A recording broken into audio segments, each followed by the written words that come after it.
Hello दोस्तों, स्वागत है आपका द परीक्षा महोत्सव बाय लवली में, जहां आज मैं लेकर आई हूं बिहार बोर्ड कक्षा 6 के भूगोल विषय को, जिसमें आज का अध्याय है अध्याय 9 बिहार दर्शन 1। आइए इसे बिल्कुल आसान भाषा में समझते हैं और इसके महत्वपूर्ण क्वेश्चन आंसर को भी देखेंगे। मैं इसके पॉइंट आउट को भी लिखाते जा रही हूँ। आशा है कि आप लोग सभी अपने बुक में इसे नोट डाउन कर रहे होंगे, कॉपी में नोट डाउन कर रहे होंगे। ठीक है, चलिए स्टार्ट करते हैं। मध्य विद्यालय में पढ़ने वाली रेशमा बहुत खुश थी। उसकी कक्षा 6 के सभी छात्र अपने वर्ग शिक्षक के साथ बोध गया, राजगीर, नालंदा, पावापुरी के ऐतिहासिक स्थलों को देखने जा रहे थे। शिक्षक ने बच्चों को अपने साथ कलम, डायरी, पानी की बोतल रखकर सुबह 6 बजे विद्यालय परिसर में बुलाया था। वहीं से बस खुलने वाली थी। अगले दिन सभी बच्चे नियत समय पर विद्यालय पहुंचे। वे बस द्वारा सबसे पहले जो है बोध गया पहुंचे। ठीक है, बच्चों ने पहले महाबोधि मंदिर देखा। इस मंदिर को विश्व धरोहर में गिना जाता है, पता है ना। इस मंदिर में ध्यानरत बुद्ध की प्रतिमा के दर्शन के बाद सबने मंदिर के पीछे स्थित बोधि वृक्ष को भी देखा। इसी वृक्ष के नीचे गौतम को ज्ञान प्राप्त हुआ था। तत्पश्चात वे गौतम बुद्ध कहलाए थे कि बोधि वृक्ष के नीचे बैठकर कई बौद्ध भिक्षुओं ने भगवान बुद्ध की इससे पहले आप देख लीजिए महाबोधि मंदिर जो बौद्ध गया का है, इस तरह से दिख रहा है। आइए की आराधना कर रहे थे। इस मंदिर के बगल में मुचलिन सरोवर में बच्चों ने मछलियों को दाना खिलाया। सरोवर में मछलियां भरी पड़ी थी। इतनी सारी मछलियों को देखकर बच्चे के आनंद की सीमा नहीं रही। मंदिर के इर्द गिर्द कई देशों ने भगवान बुद्ध की मंदिरें बनवा रखी है। बच्चों ने इनको भी देखा और महत्वपूर्ण बातों को नोट किया। बच्चे बस में पुनः सवार हुए और वहां से चलकर गया सर चांद चौड़ा क्षेत्र पहुंचे। वहां से बच्चे फल्गु नदी के तट पर विष्णुपद मंदिर देखने पहुंचे। यहाँ भगवान विष्णु के पद चिन्ह है। इस मंदिर को काले पत्थरों से रानी अहिल्याबाई ने बनाया था। वहाँ के पुजारियों ने बताया कि प्रतिवर्ष अश्विन महीने के कृष्ण पक्ष में यहाँ प्रतिपक्ष को मेला लगता है। आप ये देख सकते हैं ध्यानरत महात्मा गौतम बुद्ध की प्रतिमा को। ठीक है, अब जो है पितृपक्ष का मेला 15 दिनों के लिए लगता है। देश के कोने कोने से आकर लोग अपने पूर्वजों के मोक्ष प्राप्ति हेतु यहाँ पिंडदान करते हैं। विष्णुपद से सभी बच्चे दोपहर 12 बजे के आसपास राजगीर पहुंचे। राजगीर के गर्म जलकुंड में हाथ पांव धोने से बच्चों की थकान मिट गई। ठीक है, अब शांति स्तूप देखेंगे जो राजगीर में है। सबने खाना खाया। इसी क्रम में शिक्षक ने बताया कि राजगीर चारों ओर पहाड़ियों से घिरा हुआ है। इन पहाड़ियों में गंधक है, इसलिए यहाँ से गर्म पानी का स्राव होता है। बच्चों ने मनियार मठ, जरासंध का अखाड़ा देखा तथा शांति स्तूप देखने रज्जू मार्ग द्वारा रोपवे पहाड़ी की ओर चल पड़े।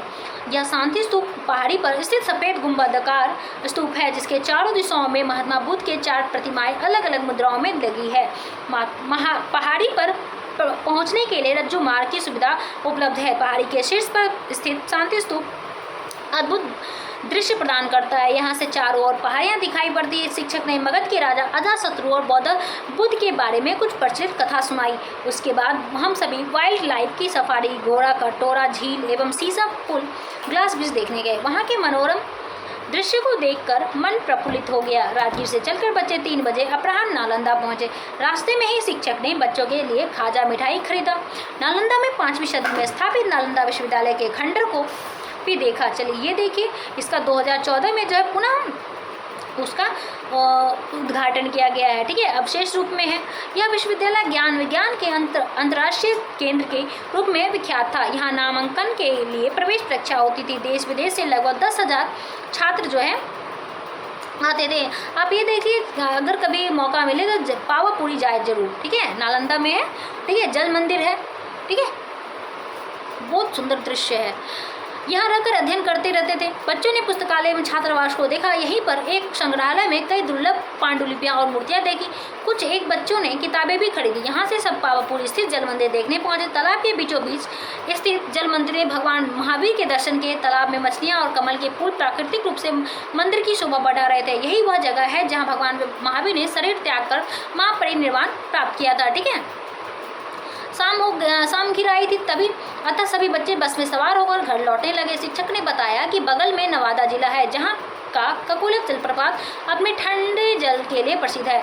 यह एक मनोरम प्राकृतिक स्थल है। समयाभाव के कारण हम लोग वहाँ नहीं जा सके। सभी बच्चे देर रात तक अपने अपने घर पहुँच गए।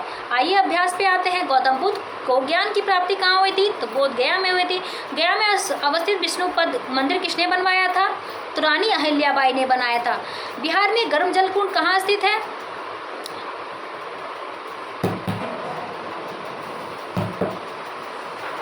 बिहार में गर्म जल कुंड कहाँ अवस्थित है?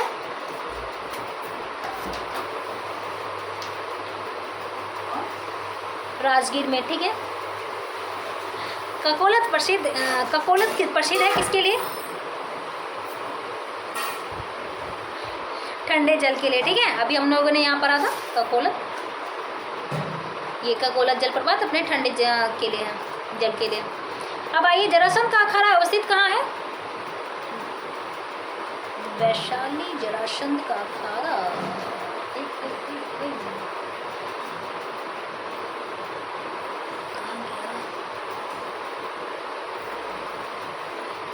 सॉरी बच्चों,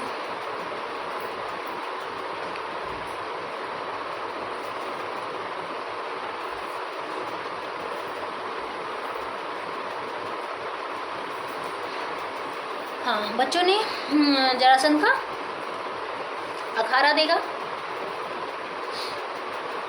राजगीर में, ठीक है।